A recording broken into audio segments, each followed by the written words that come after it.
दोस्तों एमपीटेट वर्ग 3 के लिए ये एक डेडिकेटेड वीडियो है जिसमें आप लोग की काफी सारी क्वेरी हैं कि प्राइमरी में बीएड देंगे या नहीं देंगे, अपीयरिंग अलाउड है कि नहीं है, अदर स्टेट वाले क्या करें, जो लोग एमपीटेट 2020 में कर चुके हैं या जो 2024 में फिर से दे रहे हैं उनके लिए क्या, ईडब्ल्यूएस कैटेगरी के स्टूडेंट और रिजर्वेशन कैटेगरी के स्टूडेंट, बहुत सारी क्वेरीज हैं। तो मैं शॉर्ट में आपको सभी आपके जो है क्वेरी को समझाने की कोशिश करता हूं। कुछ चीजें जो हमारे पास प्रीवियस नोटिफिकेशन से हैं या कुछ चीजें जो ऑलरेडी अपडेटेड है उसके हिसाब से।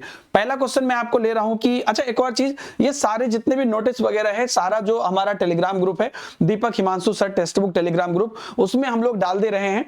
तो आप नीचे में आपको कमेंट में पिन मिल जाएगा, तो उस टेलीग्राम ग्रुप से आप लोग ले लीजिएगा। आगे कोई भी चीजें होंगी तो वो वहीं पर जाएगी, और वर्ग 2 या वर्ग 3 से रिलेटेड कोई भी एग्जाम मटेरियल होगा वो भी वहां पे होगा।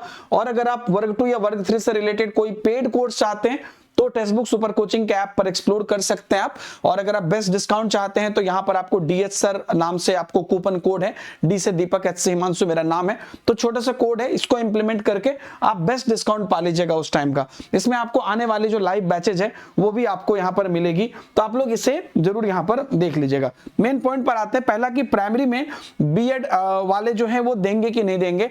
तो एमपीटेट ने एमपी में अपने ये मतलब क्लियर ही कर दिया था पहले ही कि जो बीएड वाले हैं वो एप्लीकेबल नहीं होंगे, और प्राइमरी में सुप्रीम कोर्ट के आदेश के बाद तो डीएड या डीएलएड वाले ही प्राइमरी में एप्लीकेबल होंगे। दूसरा एक कैंडिडेट का क्वेश्चन है कि एमपीटेट 2020 जो है जब हुआ था उस टाइम पर जो है बीएड था और तभी डीएलएड नहीं था, मतलब बीएड के बेसिस पे आप दिए थे, लेकिन बाद में आपने पिछले इस 2 साल में आपने डीएलएड कर लिया, तो क्या आप एप्लीकेबल हैं? तो हाँ, आप एप्लीकेबल होंगे अगर आपने डीएलएड कर लिया है और अब यहां पर आपके पास डिग्री भी है। इवन दो बाद में डीएलएड हुआ है, ये बात समझने योग्य है, लेकिन आप यहां पर एप्लीकेबल हो जाएंगे क्योंकि आपके पास वो डिग्री ऑलरेडी अवेलेबल है ना। उसके बाद तीसरा नंबर एक है कि एमपीटेट 2024 पात्रता में अगर आप यहां पर दे रहे हैं, फिर से बहुत लोग मार्क्स बनाने के लिए दे रहे हैं, 2020 में कर लिए थे, फिर पात्रता में मार्क्स बनाने के लिए दे रहे हैं और अभी आप डिस्क्वालीफाई कर जाते हैं, तो क्या होगा? क्या आपका पुराना सर्टिफिकेट रिजेक्ट हो जाएगा?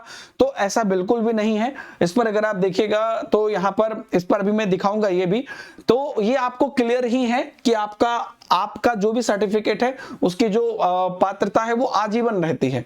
ठीक है, तो शिक्षक पात्रता परीक्षा की वैधता आजीवन रहेगी। प्राथमिक शिक्षक पात्रता परीक्षा वर्ष 2020 एवं इसके बाद आयोजित पात्रता परीक्षा के लिए भी वैधता लागू रहेगी। अगर आप मार्क्स बनाने के लिए भी देते भी हैं और आपको मार्क्स कम आता है या फेल कर जाते हैं तो भी फर्क नहीं पड़ता है, 2020 वाले सर्टिफिकेट से आप अप्लाई कर सकते हैं। अगर जो 2020 में नहीं थे अभी दे रहे हैं तो आपका अभी के हिसाब से जैसी चीजें होंगी वैसा होगा। उसके बाद आप देखिएगा अपीयरिंग वाले अलाउ कर सकते हैं कि नहीं कर सकते हैं, तो यहां पर देख लीजिए, इसके बारे में भी यहां पर नोटिस है और देख लीजिए। शिक्षक पात्रता परीक्षा, जो लोग एमपीटेट पात्रता में भाग लेते थे उनके लिए था कि भाग लेने वाले आवेदक जो निर्धारित व्यावसायिक योग्यता अर्जित करने के अंतिम वर्ष में हैं वे भी पात्रता में बैठने हेतु तो मान्य होंगे। शैक्षणिक एवं व्यावसायिक योग्यता संबंधी अर्हता अर्जन की संबंधित तिथि नियुक्ति के लिए विभाग द्वारा जारी किए जाने वाले शिक्षक चयन परीक्षा के विज्ञापन तिथि होगी, अर्थात उस तिथि को अभ्यर्थी द्वारा परीक्षा अंक सूची धारित किया जाना अनिवार्य होगा।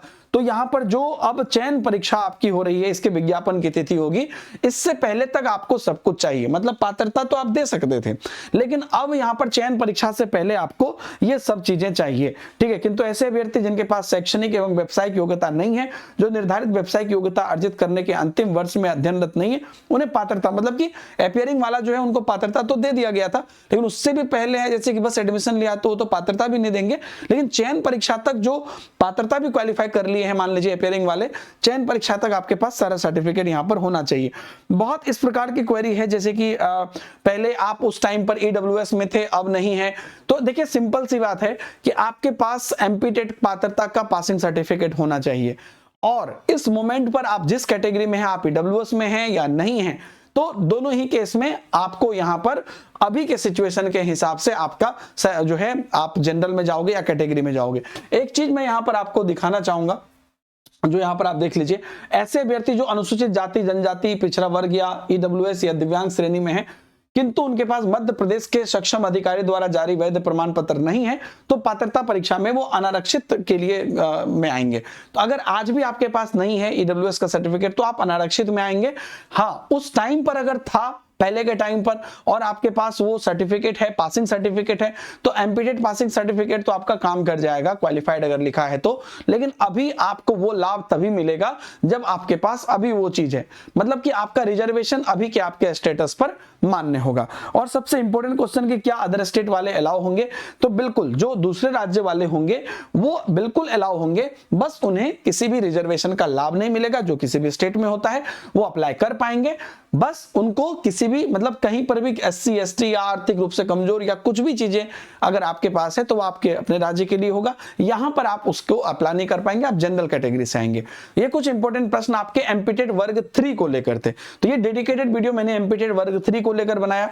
अगर आपको वर्ग 2 को लेकर भी कोई डाउट है तो आप कमेंट में पूछ सकते हैं, या वर्ग 3 को लेकर भी कोई डाउट है और भी तो आप कमेंट में पूछ सकते हैं। बाकी टेलीग्राम चैनल पर आप बने रहिएगा। और अगर आप डिटेल में तैयारी करना चाहते हैं बढ़िया से, तो जैसा मैंने कहा एमपीटेड आपका शिक्षक भर्ती वर्ग 2 के लिए और वर्ग 3 के लिए जो बैचेस हैं उस बैचेस को आप एक्सप्लोर करिएगा और उसमें बारे में कोई भी डाउट होगा तो पूछिएगा। इसके अलावा आप सुपर कोचिंग पर जितने भी बैचेस हैं टीचिंग के रिलेटेड सबको एक्सप्लोर कर सकते हैं। बिहार, सीटेट, रीट सब जगह आपको ये कोड है, ये कोड लगा देना है अगर आप चाहते हैं कि सबसे मैक्सिमम डिस्काउंट मतलब मिनिमम से मिनिमम प्राइस में अगर आपको मिल जाए तो। Thank you very much, bye bye, जय हिंद।